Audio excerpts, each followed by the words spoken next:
warahmatullahi wabarakatuh. Alhamdulillahilladzi syarrafa 'abdahu bil Isra'i wal Mi'raj wa karramahu bi ru'yatihi bi 'ainai ra'sihi ru'yatan laysa dunaha hijabun wala hidaj. Asyhadu an la ilaha illallah wahdahu la syarika lah syahadatan yastaqimu biha at-thariq wal minhaj. Asyhadu anna sayyidana Muhammadan 'abduhu wa rasuluhu al-mab'uts bi dinin qawimin laysa fihi i'wijaj. Allahumma shalli wa sallim ala sayyidina wa habibina wa qurrati a'yunina Muhammadin sahibil taj as-sirajil wahhaj wa ala alihi wa ashabihi wa man tabi'ahum ma tatalaqamu fil abhuril amwaj. Amma ba'd. Qala Allahu 'azza min qail a'udzu billahi minasy syaithanir rajim. Bismillahirrahmanirrahim. Subhanalladzi asra bi 'abdihi lailan minal masjidil haram ilal masjidil aqsa alladzi barakna haulahu linuriyahu min ayatina innahu huwas samiul basir. Wa qala ta'ala aidan bismillahirrahmanirrahim wan najmi idza hawa ma dhalla sahibukum wa ma ghawa wa ma yantiqu 'anil hawa in huwa illa wahyun yuha 'allamahu shadidul quwa bi mirratin fasawa ila akhir ayat. Para hadirin, para kesepuhan, para asatid, para ajunan, para kiai, para aparatur pemerintah, tokoh masyarakat, para pemuda, pemudi, ibu bapak, segenap para penitia penyelenggara Isra wal Mi'rajna Rasulullah sallallahu alaihi wa alihi wasallam, wabil khusus sepuh-sepuh anu nampak hadir ieu mahfil anu mulia. Mudah-mudahan Allah Subhanahu wa taala nantiakeun usura marakenanana. Jeung mudah-mudahan kalawan marakenanana urang dikiatan kaimanan urang ka Allah Subhanahu wa taala. Amin ya Allah ya rabbal alamin. Tipayun ibadah sedekah silaturahmi memang mungkin di Purwakarta kami sakit mau Kleret, Siaha Merah, Desa Sungkur. Kami kealasan orang dia ayah ziarah ke Sungkur Mangga di Antos Bumi. Hari asal mah Cirangrang. Mudah-mudahan doa di para hadirin sadayana Allah Subhanahu wa taala sing diberkahkeun dunia itu. Hadirin yang dimuliakan Allah Subhanahu wa taala, mengenai tentang Isra wal Mi'raj. Ia adalah kisah anu unik, kisah cerita anu luar biasa. Allah Subhanahu wa taala hanya mengkhususkan kepada Nabi Muhammad sallallahu alaihi wasallam. Sebelum Kanjeng Nabi Muhammad, bahkan sesudah Kanjeng Nabi Muhammad, tidak akan terjadi kedua kalinya Isra wal Mi'raj. Belum pernah terjadi sebelum Kanjeng Nabi Muhammad dan tidak akan pernah terjadi setelah Kanjeng Nabi Muhammad sallallahu alaihi wasallam. Tapi Isra wal Mi'raj biruhi wal jasad, dengan ruh dan jasad, itu hanya terjadi kepada Nabi Muhammad sallallahu alaihi wasallam. Namun ada Isra. Isra itu adalah perjalanan Kanjeng Nabi sallallahu alaihi wasallam di Masjidil Haram ke Masjidil Aqsa.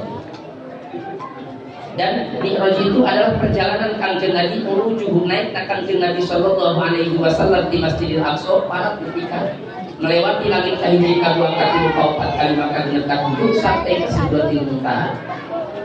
Di situ kesepakatan para ahli riwayat menyebutkan bahwa Nabi itu sampai ke Sidratil Muntaha dan itu sesuai dengan nas Al-Qur'an. Sebab di Al-Qur'an nasratkan Nabi itu Allah Subhanahu wa taala mengisyaratkan bahwa Kanjeng Rasul sampai ke Sidratil Muntaha. Namun ada beberapa riwayat yang menyebutkan, terutama riwayat-riwayat daripada thariqah para ulama ahli sufi, bahwa Kanjeng Nabi sallallahu alaihi wasallam itu dari Isra wal Mi'raj para nepi ka Arsy.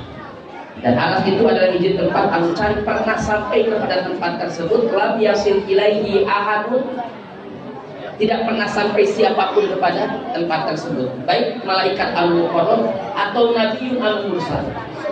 Nabi anu diutus ku Allah Subhanahu wa taala, malaikat anu orang-orang anu dekat dengan Allah Subhanahu wa taala tidak pernah sampaikan tempat tersebut, tapi Nabi itu pernah sampaikan informasi. Insohat hadhihi riwayat, kalau memang sahih riwayat tersebut yang Nabi sampai ke atas, ia merupakan manqabatun azimatun, manqabah anu sangat besar kepada Nabi sallallahu alaihi wasallam. Intinya para hadirin, tidak kisah Isra wa Mi'raj ini adalah satu, yaitu pertemuan Allah dengan Nabi Muhammad sallallahu alaihi wasallam. Likokna Allah Subhanahu wa taala, pertemuan Allah Subhanahu wa taala dengan Nabi Muhammad sallallahu alaihi wasallam. Sehingga dari pertemuan tersebut Nabi Muhammad itu mendapatkan nikmat anu besar, mendapatkan nikmat anu istimewa, mendapatkan nikmat anu agung. Anu pernah nikmat tersebut dipasihkan oleh Allah Subhanahu wa taala kepada siapapun daripada hamba Allah Subhanahu wa taala. Nah, annahu ra'a rabbahu rasul. Kanjeng Rasulullah sallallahu alaihi wasallam melihat Allah Subhanahu wa taala dengan dua saudara kandung Nabi sallallahu alaihi wasallam. Itu adalah nikmat yang paling istimewa. Wa qawlu qausaini au adna masafatuhu wa ru'yatullah ajla ni'matin fihi. Wa ru'yatullah ajla ni'matin fihi. Melihat akan Nabi Muhammad ke Allah Subhanahu wa taala itu adalah ajla ni'matin fihi. Itu merupakan nikmat yang paling terbesar, nikmat yang paling istimewa yang dianugerahkan oleh Allah akan Nabi Muhammad sallallahu alaihi wasallam. Nah, kok kenapa Allah Subhanahu wa taala untuk mempertemukan hamba Allah Subhanahu wa taala kanjeng Nabi kepada Allah Subhanahu wa taala hanya harus melakukan proses di Masjidil Haram ke Masjidil Aqsa, di Masjidil Aqsa para kali kaji padua katilu papat kalimat wa huwa aqrabu min hablil warid. Padahal Allah Subhanahu wa taala paling akrab, orang dan paling dekat Allah Subhanahu wa taala. Padahal untuk mempertemukan Allah dengan Nabi Muhammad perlu Nabi Muhammad disuruh dekat Masjidil Aqsa. Bahkan perlu kanjeng Nabi Muhammad diangkat ke mana? Kalangit kahiji kadua katilu sampai kasih Sidratil Muntaha. Tadi dia para hadirin itulah terdapat pelajaran dirosah taklimat.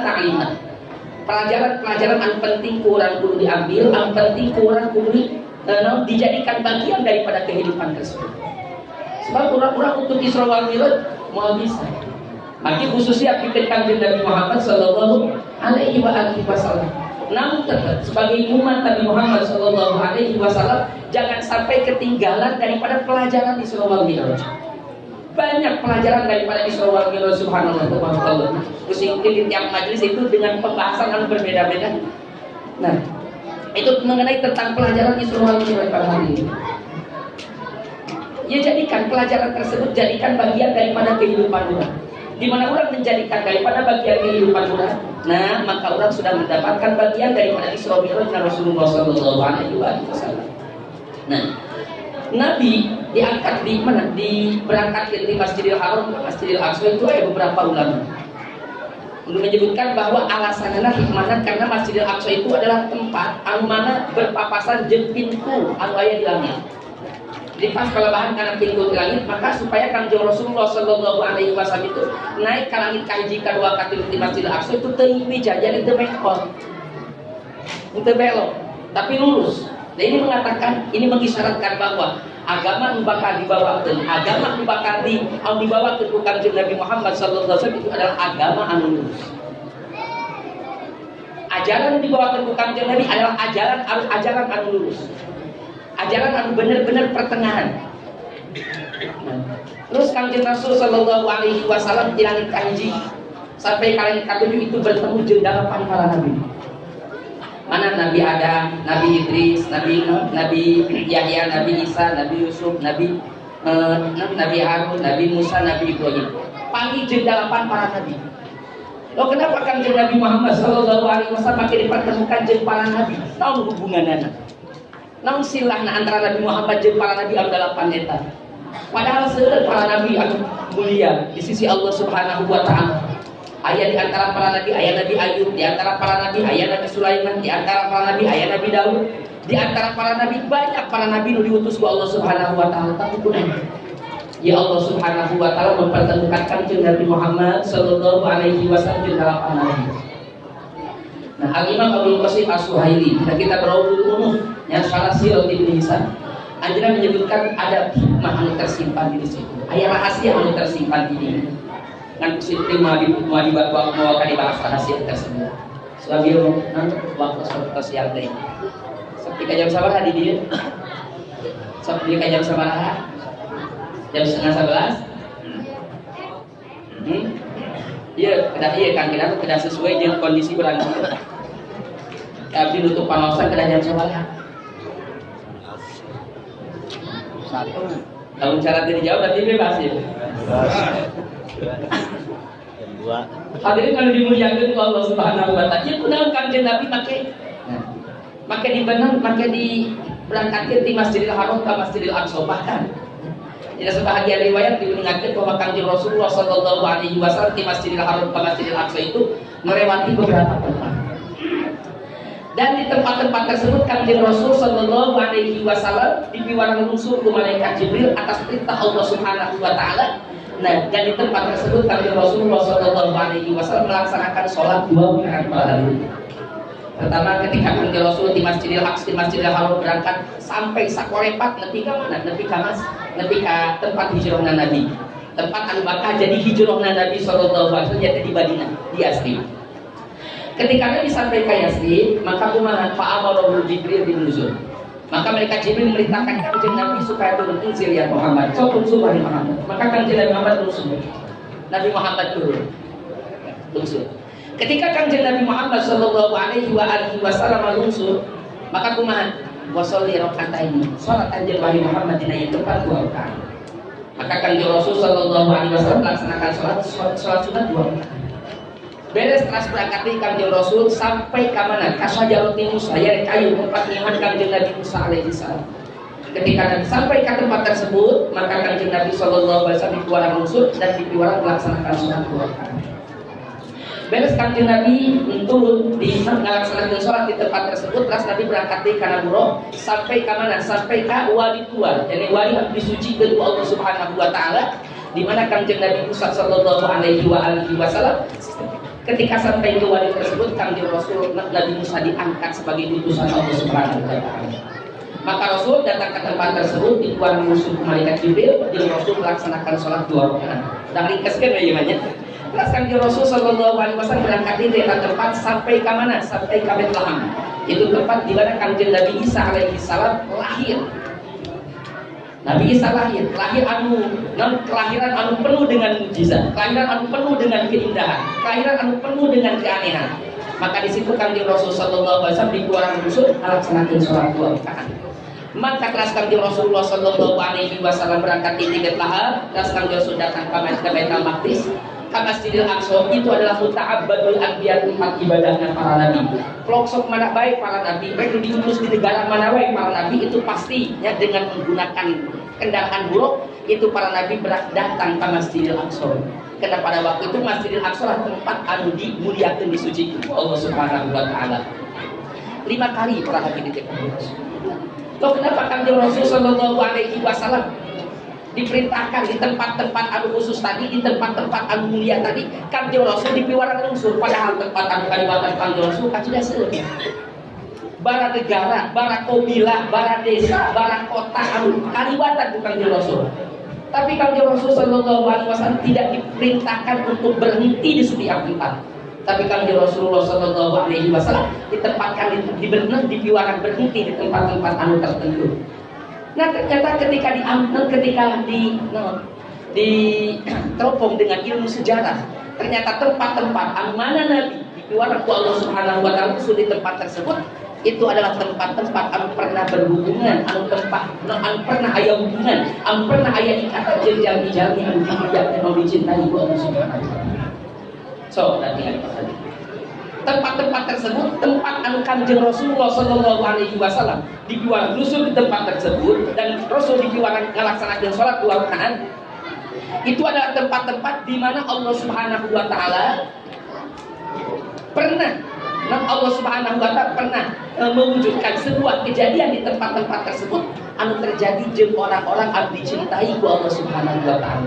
Tempat tersebut tempat anu pernah dipakai sujud ku jalma dicintai ku Allah. Tempat tersebut tempat anu pernah dipakai kholwah ku jalma dicintai ku Allah Subhanahu wa taala. Maka ia mengisyaratkan, ia menunjukkan para nabi bahwa segala sesuatu anu pernah aya hubungan jeung jalma-jalma anu saleh, segala sesuatu anu pernah aya ikatan jeung jalma-jalma anu dimuliakeun ku Allah Subhanahu wa taala, maka tempat tersebut mendapatkan pandangan, mendapatkan nazar minallah Subhanahu wa taala. Mendapatkan kemuliaan tempat tersebut. Kurang ingat karena patilasan dan sok diziarahan kurang di mana di Pamijahan. Di tempat jalmi anu dicintai ku Allah Subhanahu wa taala. Murid daripada seorang ulama besar Syekh Abdul Rauf As-Sinkili, Sinkil. Syekh Abdul Rauf Sinkil itu adalah seorang ulama di Aceh. Seorang ulama di Aceh. Di situ Syekh Abdul Muhyi Al-Pamijahan anjana belajar di Syekh Abdul Rauf Sinkil menang 8 tahun. Itu menghabiskan ilmu Syekh Abdul Rauf As-Sinkil. Nah, terus Sinkil. Terus Syekh Abdul Rauf itu belajar daripada seorang ulama besar namanya Syekh Ibrahim. Wali Al-Madani. Nah, Syekh Ibrahim itu belajar daripada seorang ulama besar, Mufti Syafi'iyah, Syekh Muhammad bin Samsuddin Muhammad bin Ahmad bin Syihab Al-Romli. Ulama anu sakureun jeung Imam Ibnu Hajar Al-Haytami. Tadi para hadirin. Nah, Al-Imam Syekh Abdul Muhyi Pamijahan anjeunna boga hiji patilasan, hiji tempat anu mulia, hiji tempat anu di mana Syekh Abdul Muhyi di situ ajeuna khalwah, di situ ajeuna ibadah ke Allah Subhanahu wa taala, di situ ajeuna taqarrub ke Allah Subhanahu wa taala. Di situ ajeuna mendekatkan diri ke Allah Subhanahu wa taala, zikir, salat, naum dan sebagainya. Maka kumaha para hadirin, itu tempat tersebut pernah aya hubungan jeung Allah Subhanahu wa taala. Tempat anu dipake ikatan jeung Allah Subhanahu wa taala.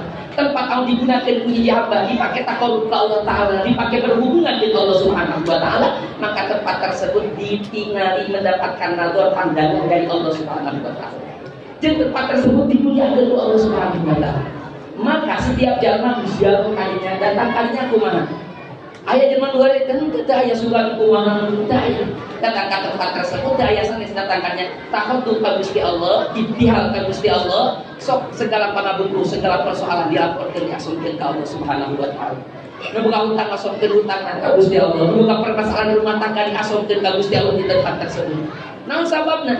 Ya karena tempat tersebut mendapatkan pandangan dari Allah Subhanahu wa taala sehingga kemuliaan tempat tersebut itu bisa menyebabkan diijabahna doa jalma mengaduha di tempat tersebut. Ayo, tentang kesempurnaan Imam Suyuti kitab Al-Isobah yang mengingatkan di doa istijabah. Istijabah doa itu para hadirin ayat 3 hal. Imma bisyarofil makan, wa imma bisyarofil zaman, wa imma bisyarofil da'i. Lunga doa eta, Allah Subhanahu wa taala diijabah doa itu 3 hal. Imma diijabah Allah Subhanahu wa taala dikarenakan kemuliaan sebuah tempat. Wa imma dimuliakan, imma diijabah Allah dikarenakan kemuliaan sebuah waktu. Wa imma diijabah Allah Subhanahu wa taala dikarenakan kemuliaan jalma ngaduha. Tah mah anu membutuhkan karena syarat-syarat doa anu 10 teh disebutkeun ku para ulama. Tapi para hadirin, ketika orang datang di tempat tersebut, tempat anu mendapatkan nazar, pandangan di Allah Subhanahu wa taala, tempat anu mendapatkan perhatian di Allah Subhanahu wa taala, tempat anu dimuliakeun ku Allah Subhanahu wa taala, maka di mana orang ngaduha di tempat tersebut, maka kalawan kemuliaan eta tempat ku Allah Subhanahu wa taala bakal diijabah doanya. Allah Akbar. Iya tempat.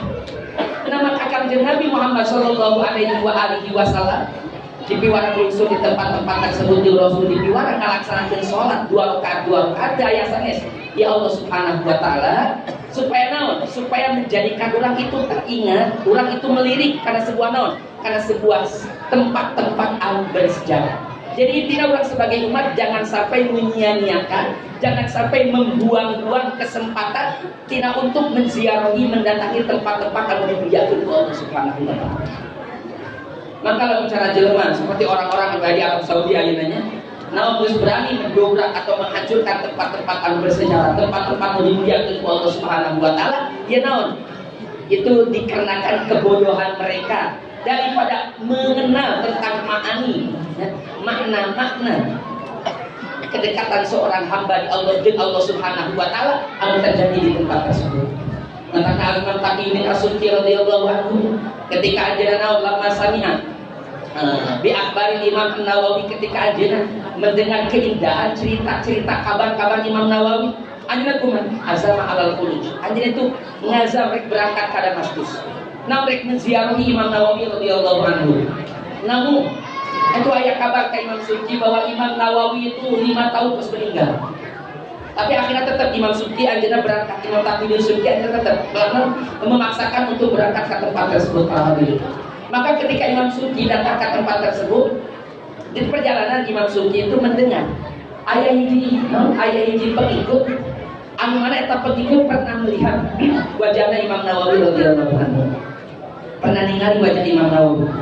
Maka cek Imam itu Imam Subki ke naik ke luhur kuda langsung turun hari tadi. Turun. Kumaha cek Imam Nawawi Imam Subki, sahat tadi anu manu aminkum an Nawawi. Saat di antara anak jeung kami anu pernah melihat Imam Nawawi radhiyallahu anhu. Maka saya tanya kaulah ya Imam Tafi, kaulah wa Imam Tafi Subki. Maka kumaha teu pantes bagi kaulah naik ke luhur kuda sementara di bawah ayah jelema anu pernah ningali Imam Nawawi. Itulah adab para ulama. Ya ku jalma menningali Imam Nawawi, coba ningali para hadirin. Ya bukan derajat anu mulia di sisi Allah Subhanahu wa taala, dan Imam Subki pun memahami kan kemuliaan orang tersebut. Jadi Imam Subki kaulah teu pantes cicing ka luhur kuda, naik di luhur kuda sementara di harap aya jelema pernah ningali pantat Imam Nawawi radhiyallahu anhu. Oh, anjeun naik kana kuda. Kaulah nulung. Itu Imam Subki naon? Nulungtun kuda. Saha? Nulung kuda saha? Jelma nu pernah ningali ka Imam Nawawi radhiyallahu anhu. Padahal dia jelma teh lain samina ulama, lain aulia, lain naon, masyarakat biasa. Tapi kusa pernah ningali jelma nu dimuliakeun ku Allah Subhanahu wa taala, tetap orang tersebut dimuliakeun derajat ku Allah Subhanahu wa taala. Ketika Imam Nawawi sampai ka Imam Subki sampai ka daerah Nawawi, maka Imam Nawawi itu ketika melihat badrosana Imam Nawawi langsung kuman. Akhirnya terkuat langsung kuat menahan air mata. Ayo, dengan sirna ya. Nah, keikatan para ulama, ikatan Allah ketika bertemu dengan Allah. Itu Imam Subki terkuat dengan palam yatamala. Anda mampu, Anda terkuat menahan air mata sampai dengan menangis. Ketika Imam Subki menanyakan mana sih tempat-tempat anu mulia, mana tempat-tempat anu pernah dicarikan ke Imam Nawawi, maka akhirnya ditunjukkan. Itu setiap tempat anu pernah dicarikan, anu pernah disentuh ke Imam Nawawi, itu al Imam Subki naon meper karena damisna di tempat tersebut. Ayo tuh di tempel-tempelkeun, dirapat-rapatkeun, diantal-antalkeun jasad Imam Nawawi karena tempat tersebut. Naon sababna? Supaya mendapatkan keberkahan daripada al Imam Nawawi radhiyallahu anhu. Maka para hadirin dimuliakan Allah Subhanahu wa taala. Saya mengingatkan ada sebuah rahasia, sirrul intisal, rahasia berhubungan dengan Allah Subhanahu wa taala. Ternyata para hadirin, setiap jelma punya ikatan hati dengan Allah Subhanahu wa taala, maka tempat kepada kal kumanihanana, maka tempat anu dicarikan kumanihanana, tempat anu dipakai sare kumanihanana, itu bagaimana? Itu pasti punya pandangan dari Allah Subhanahu wa taala. Simpuring ke kayak mah. Di Yaman itu aya hiji tenan kasur tempat sarena al-imam Fakhrul Wujud Syekh Abi Bakar bin Salim radhiyallahu anhu. Itu tempat tersebut tahu setiap jalma mendatangkan tempat tersebut langsung dicari umat mepet badan diantar-antar karena tempat tersebut tahu daya sanis menginginkan keberkahan daripada kemuliaan daripada tempat tersebut. Makanya Allah Subhanahu wa taala ngamuliakeun Hajar Aswad disebabkan naon? Karena Hajar Aswad tersebut adalah tempat hiji batu anu mana batu tersebut banyak bersentuhan jeung bibir-bibir jalmi-jalmi anu dicintai ku Allah Subhanahu wa taala. Ayo para hadirin. Maka pertemuan ulang jeung Allah Subhanahu wa taala ila man arada liqa wa man arada qurba min Allah man arada liqa Allah wa man arada qurba min Allah wa man arada wusul ila Allah. Jelma nu hayang patuh jeung Allah, jelma nu hayang sampai kepada Allah, jelma nu hayang deukeut jeung Allah Subhanahu wa taala, wa man arada mahabbat Allah, jelma nu hayang dicintai ku Allah Subhanahu wa taala. Maka kumaha? Maka penting urang kudu menjaga, kudu merawat tempat-tempat ma'asir, tempat-tempat patilasan, peninggalan jalmi-jalmi anu dicintai ku Allah Subhanahu wa taala. Begitulah cara mengikat urang jeung naon? Jeung jalma soleh, cara mengikat urang jeung para aulia Allah Subhanahu wa taala dengan merawat, dengan memperhatikan, dengan mengambil barokah daripada tempat-tempat tersebut. Hadirin yang dimuliakan ku Allah Subhanahu wa taala, itu merupakan salah satu bagian daripada pelajaran yang tersimpan daripada Isra wal Mi'raj. Mungkin ayat ini pelajaran tentang irtibatna seorang hamba dengan jalmi-jalmi anu soleh. Ngan ayat ini salah satu di antara ma'anil Isra wal Mi'raj makna yang penting kurang dijadikan pelajaran, yang penting kurang dijadikan bagian daripada kehidupan orang, daripada kisah Isra wal Mi'raj para hadirin. Itu adalah naon? Makna daripada as-sabat fiddin. As-sabat fiddin. Naon? Kuku, teguh, ya, kuat dina memegang agama Islam, kuat mempertahankan ajaran tauhid, kuat mempertahankan keimanan anu aya dina hati orang terhadap Allah Subhanahu wa taala. Ada yang hadirin. Orang itu memiliki iman, aya benih keimanan dina hati orang terhadap Allah Subhanahu wa taala. Namun iman tersebut di mana kurang dirawat, di mana kurang dipelihara, maka iman tersebut akan bertumbuh semakin besar, akan bertumbuh semakin kuat. Tapi di mana keimanan tersebut kurang dipelihara, kurang dijaga, nah maka keimanan tersebut itu bakal semakin rapuh, semakin rapuh, semakin rapuh, semakin rapuh. Anu dikhawatirkan ketika waktu sakaratul maut datang fitnah iblis, kuat menghadapi fitnah iblis sampai ketika keluar nyawa, keluar tidak agama Islam. Nah, penting orang pun dirahmat keimanan itu. Naon isi daripada keimanan para hadirin?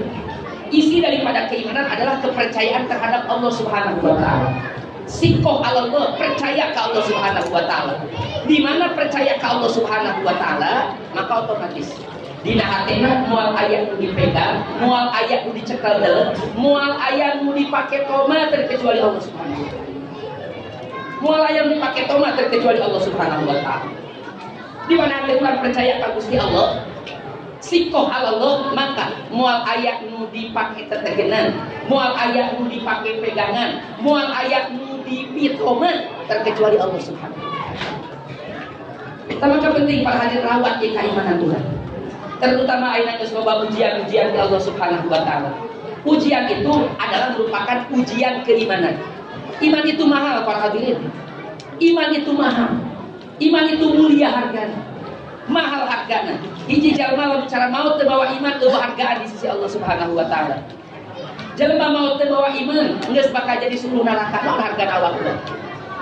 Mudah-mudahan orang mau sing bawa iman Islam kan bawa kain nama benar. Sing panjang umur.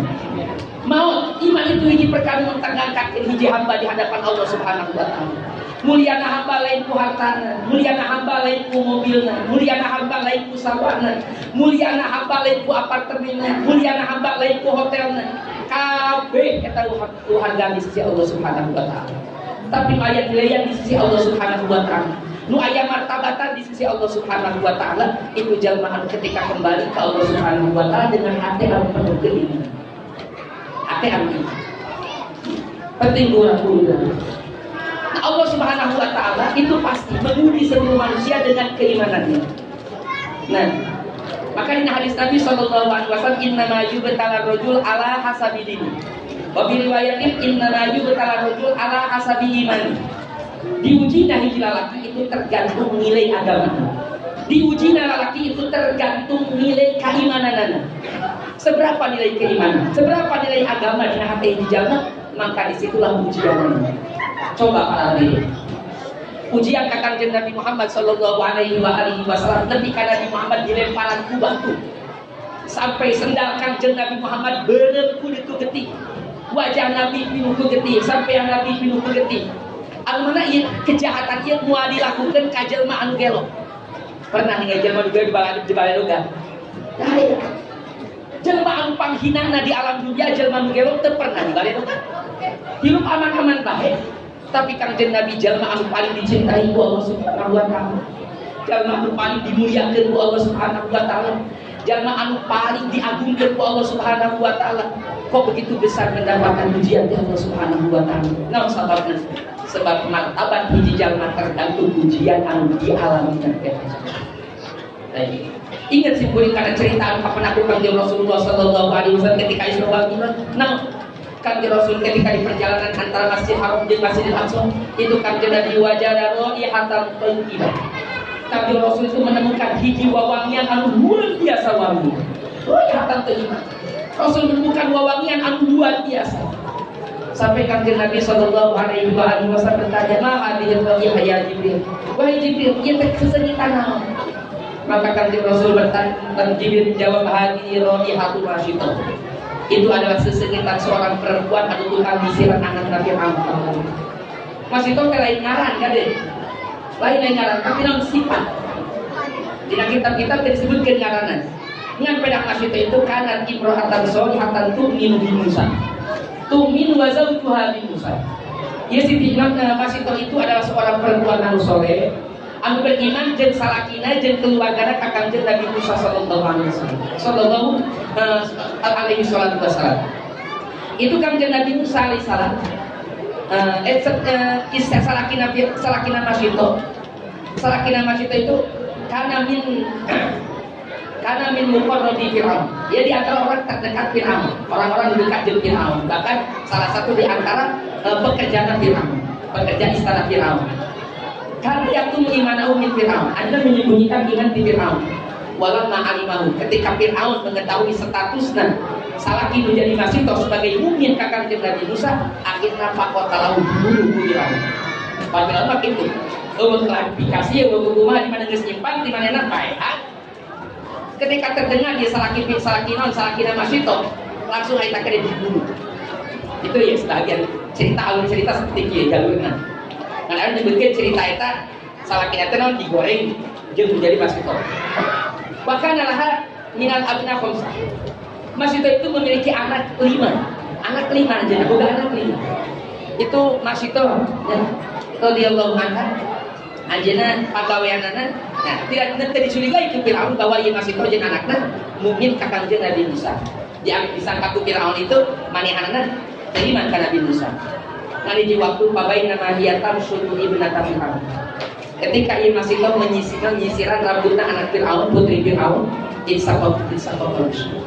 Eta sucakeun sisir ulang murah jatuh. Maka sisir tersebut diambil Pak Akhodatu, diambil ku Masyitah. Menyebut waqalat bismillah.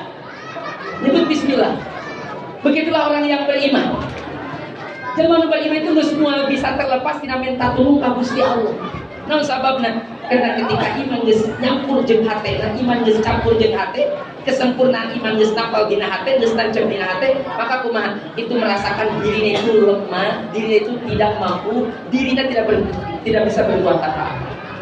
Maka ketika rek mengambil sisir nyamuk, orang mau bisa nyemot sisir, mana mau bisa nyemot sisir, lalu dari Gusti Allah Subhanahu wa taala. Maka kewajiban bismillahirrahmanirrahim. Ketika nyebutkan bismillah, kadang itu anak Nabi Fir'aun, alhamdulillah. Apakah hanya mengucapkan saya tidak apa-apa? Maka cepat Robi warubbu abi Allah. Pangeran kaulah jeung pangeran bapak aja sarua Allah. Dan pangeran bapak aja kesarua aja tahu lah makhluk pangeran anak Allah. Kumaha cek anak Fir'aun di meja akhir bisa kau tu pula kau. Meja akhir itu kau cek eta cek Masyitah meja akhir dia tahu. Tuh tinggal gini. Ketika sudah diketahui status keimanan ya guys, meja akhir. Akhirnya Fir'aun marah ketika mendengar bahwa Masyitah itu iman ka Fir'aun. Iman ka Kanjeng Nabi, iman ka Nabi Musa jeung ka Allah. Arah Fir'aun akhirnya dipanggil, digusur secara paksa. Masyitah dihadapkan ke Fir'aun. Cek Fir'aun, hai Masyitah, hai bulan, alaki rombun siwa ya atau bayin, apakah aja buka pangeran salian di kaulah?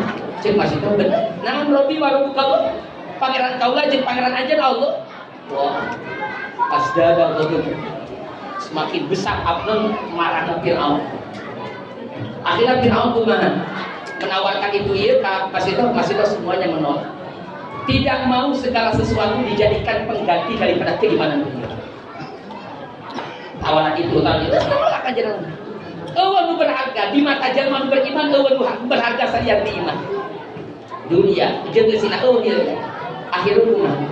Maka Fir'aun ayo ngas kan. Nah Fir'aun itu sehingga Fir'aun mengancam Masyitah ancam sebuah siksaan. Fir'aun memerintahkan anak buahnya supaya ngambil bakor telain sapi. Tapi hiji gede hiji gigir yang katel anu gede kacida sehingga pusaki gedena disalpakeun kana sapi. Coba kadang dibawa bakor gigir anu badan, katel anu badan, kuali anu badan. Nah dipakai yang paling ngadodol. Itu Fir'aun langsung manaskeun minyak, tapi kan minyak tersebut ngagolah. Saking panasnya eta minyak, tapi kan ngagolah. Deui barat we tadi panaskeun minyak, tapi kan tebul eta minyak, ngagolah eta minyak. Akhirna kumaha? Cek Fir'aun wahai masih tahu, lain lam tajini andini ila dini, kalau anjeun teu kembali tina agama anjeun ka agama kaula. Nah, karena himba ka kaula, maka anjeun ku kaula bakal digoreng dina ieu kuat. Masih biasa-biasa aja. Sebab naon? Ini jelema nu beriman gitu. Ini jelema nu beriman itu geus nyawa itu ringan, nyawa itu murah hargaan. Naon hargana nyawa? Tetap nu paling berharga adalah keimanan nu aya dina hati. Ieu dipertahankeun kan. Fir'aun ngancam pasahan, ngancam ka masito, da aya pangaruhna masito. Cuek-cuek saja, maka Fir'aun teringat. Yang paling berat bagi seorang perempuan itu adalah anaknya. Anaknya terjongjon arunin di arimah digusur kabeh ku Fir'aun. Yang tarik kabeh ku Fir'aun anak-anakna opat. Dia mah kan nyusuan gini. Dia bapak ku masuk dong. Akhirnya datang, anaknya digusur. Barang pasien anaknya ningali gilir anu ieu. Anu ngagolak naon, anu ngagolak dirinya, anaknya sadar. Maka kabeh eta anak nu opat kabeh nangis. Calorik kabeh. Umi kabeh narakel ka indukna. Sok bayangkeun mah dia. Kejadian kalau banjir. Akhirnya kumaha? Masih mulai aya ujian tak kana hate. Naon sababna? Untuk nyawa pribadi ringan. Nu penting anak dia salamet. Tapi ketika ancaman ti Fir'aun parah ketika anakna sok lamun anjeun teu kaluar tina agama anjeun, kabeh anak anjeun ku kaula bakal dibantai. Kabeh anak anjeun ku kaula bakal diasupkeun kana ieu kuari. Pas saya ada budak mah, betul kan dia pasti. Batur ke Jogja ngaji para sewa.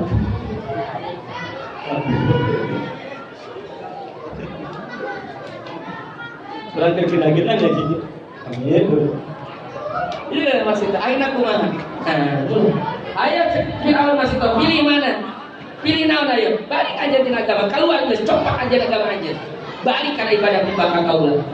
Tetap masih tahu menolak, masih tahu mempertahankan kayak ini. Akhirnya anak tetangga dia langsung ditarik. Anu kene, anu kenang kayak masih tahu anu kene. Naon rapat memegang masih tahu. Sakna pakaian masih tahu. Kenang ke masih tahu langsung dijabret ku. Naon ku anak ku Fir'aun dialungkeun kana gibu. Langsung gani hari pakaian hancur dagingna tapi kabodas pula.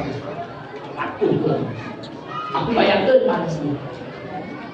Adik-adikna ketika melihat lanceukna disiksa luar biasa, digoreng padahal dia budak can berdosa. Aina kumaha? Iya adina kabeh pasta dalbuka semakin tarik tangisan tersebut. Aina kumaha? Masih tahu menangis. Ningali anak ngalayak Islam naon ieu. Padahal dia budak can berdosa. Tapi tinggal ujian keimanan. Ya, wayana keluarga harus dibantai. Ayo cek Fir'aun. Anjeun rek kaluar tina agama kaula, lamun anjeun teu kaluar tina agama anjeun kana agama kaula, maka anak nu kadua ieu tarik deui ku kaula. Tetap masih kau tidak memberikan imannya ka Fir'aun. Teu mere agama anak ka Fir'aun. Tetap masih kau sommangan ala tamasuk bidini Musa. Tetap naon? Masih mempertangguhkan, anjeunna masih mempertahankan agamana, keimanannya terhadap Allah Subhanahu wa taala. Akhirnya aku macet pas Fir'aun. Tarik budak muka dua. Tarik di budak muka dua. Dia tahu budak muka dua bari ceuriknya. Oh, ceurik. Naon sababna sieun? Sieun tina siksaan tersebut. Akhirnya alat kuliah ditarik eta budak muka dua, dialungkeun deui kana gilir langsung hari kakene gari rohna dicabut ka surga. Ditawaran deui masih kena mempertahankan kana agamana sampai budak muka tilu budak muka opat nasibna sarua digoreng tinggal masih teu jeung budak bayi anu masih kena anu umurna karak 2 bulan masih kena masih di ais gua aja. Akhirnya ketika masih teu ditawaran masih teu ragu aja inget ka budak anu keur disusul ieu budak can boga dosa ieu budak kakak lahir gerak korek mendapatkan ujian seperti kau. Itu masih tahu ke tengah jalan berpikir apakah ia kudu kumaha. Nah, mempertahankan agama atau mempertahankan budak, mempertahankan iman atau mempertahankan budak. Lalu mempertahankan budak iman kudu ngalayak, lalu mempertahankan iman budak kudu ngalayak. Akhirnya kumaha di tengah-tengah Siti masih tok ragu ajeunana, maka kumaha ceuk urang dia mangkon mangkon. Ayo gerak aja. Tong melangkah kaulah tong nyahan ka kaulah fa innaki alal haq ajeun aya dina hak. Maka kumaha langsung harita kene masih tok ngajol kana gigit jeung anakna, langsung garing harita kene ngan sebelumna masih tok wasiat di mana kaula maut kabeh ulang berulang anak kaula jeung kaula hayang diisa kuburan teh. Allah Subhanahu wa taala itu dengan mempertahankan hak, mempertahankan keimanan, Allah Subhanahu wa taala mengabadikan nama Ais dan Masito, bahkan Allah mengharumkan mana makna Ais dan Masito. Ya noh mempertahankan jajaran. Maka orang sebagai umat Nabi Muhammad sallallahu alaihi wasallam pertahankan keimanan orang, pertahankan agama orang, pertahankan nilai keimanan. Datang virus corona, orang tekudusian ku virus corona itu. Aya nu hatifikasian salian ya Allah dah. Anu kasifatan ku sifat al-muntaqim, banget siksana Allah Subhanahu wa taala. Pedih siksana Allah. Saha Allah Subhanahu wa taala. Corona teu bogaan tanaga. Corona sarua jeung makhluk sarua jeung ulah. Corona teu bogaan pengaruh. Corona teu bogaan kekuatan pikeun ngahancurkeun menjadi manusia. Tapi corona ketika Allah Subhanahu wa taala diberi taksir ketika corona bisa ngamadaratkeun sakabeh jelema teu saeutik jelema antara jelema nu sieun ku corona jeung jelema nu geuskeun aku corona. Nu geuskeun aku corona ya jelas. Ieu nu cankeun aku corona seakan-akan corona aya di hareupeun manehanana. Tapi kapan pengajian dibubarkeun, Jumatan dibubarkeun dan sebagainya, itu adalah kebijakan dari pemerintah. Tetap kurang dihormati kebijakan. Nah, tapi para hadirin, orang tong sieun ku corona, orang kudu sieun ku robul corona, pangeran corona. Tapi ala kulihal, naon? Najan urang teu sieun ge tetep urang kudu hati-hati dina naon. Hati-hati dina corona. Jaga kesehatan masing-masing. Tadi ceuk paluhan naon? Karana teh naon? PH naon? PHBS, jaga PHBS, perilaku naon? Hati-hati. Hati-hati berenangnya bersih jeung sehat. Jaga eta. PHBS tadi cek paluran itu penting ulah kudu ngajaga tina penyakit ngan ala kulihal penyakit itu ketika diutus ku Allah Subhanahu wa taala mun jadi bagian urang moal bisa lepas tina penyakit tersebut ngan lain bagian urang pasti bakal terbebas tina penyakit tersebut gitu. Kantos kapungkur aya hiji sahabat kana umur sah panas itu teu meunang dicaci urang teu meunang urang dicaci atau dikumahan labor Ummu Sa'ib anjeunna itu kakeran asobahal rumman. Anjeunna kakeran ku penyakit panas hatta tuzafzi. Sehingga dia itu menggetar badan. Adik-adik bahkan. Maka Ummu Sa'ib itu anjeunna Rasul kunaon malah kitu zafzi. Kunaon anjeun make ngadek-dek kitu ingat kitu. Maka cek Ummu Sa'ib kok kieu kaula teh kakeran asobat itu. Kakeran ku panas ya Rasul. Nah, cek Ummu Sa'ib teh la barakallahu alumma. Allah buka kita enggak berkahkeun kana panas. Allah bukan cegah berkafir pada karena panas. Jadi ngadu aktif jelek karena panas. Maka Rasulullah tasubi al-rumah. Hei Ummu Sa'ib aja tong nyaca, tong mencaci maki, tong ngadu aktif goreng karena penyakit panas. Naon? Fa innallaha subhanahu wa ta'ala yukaffiru bihi dzunuba bani Adam. Sebab Allah Subhanahu wa ta'ala ngimparatan ku eta penyakit panas karena dosa anak Adam. Maka para hadirin bukan penyakit itu yang merupakan kiparat dari Allah Subhanahu wa taala bikin enggak bersihkan hati orang. Itu cara Allah Subhanahu wa taala enggak bersihkan hati orang. Maka ya ujian itu mesti kudu aya. Nah, maka pelajaran daripada Isra wal Mi'raj orang sing tangguh, sing kuat ketika menghadapi sebuah ujian. Sing tangguh, sing kuat ketika menghadapi sebuah ujian. Kali hati orang ulah goyang kudu jadi ujian. Ujian itu mau dibikin ka urang angin terkecuali sanilai saukuran jeung iman urang. Iman urang 100%, maka ujian 100%. Iman kurang tidak 100%, yang kurang ujian. Jadi ujian itu ukur saukuran jeung keimanan urang. Maka penting di mana urang datang ujian, urang teu kudu mengeluh, teu kudu kumaha-kumaha. Geus pasrahkeun urusan eta ujian ka Allah Subhanahu wa taala. Urang sing diberi sobat ku Allah Subhanahu wa taala. Urang sing diberi kekuatan ku Allah Subhanahu wa taala. Ikhwan urang papada muslimin anu geus kakeunaan ku penyakit corona sing dicageutkeun ku Allah Subhanahu wa taala. Anu maot misalna penyakit corona si angkat derajat ku Allah Subhanahu wa taala. Anu can kakeunaan ku penyakit corona sing dijauhkeun penyakit corona.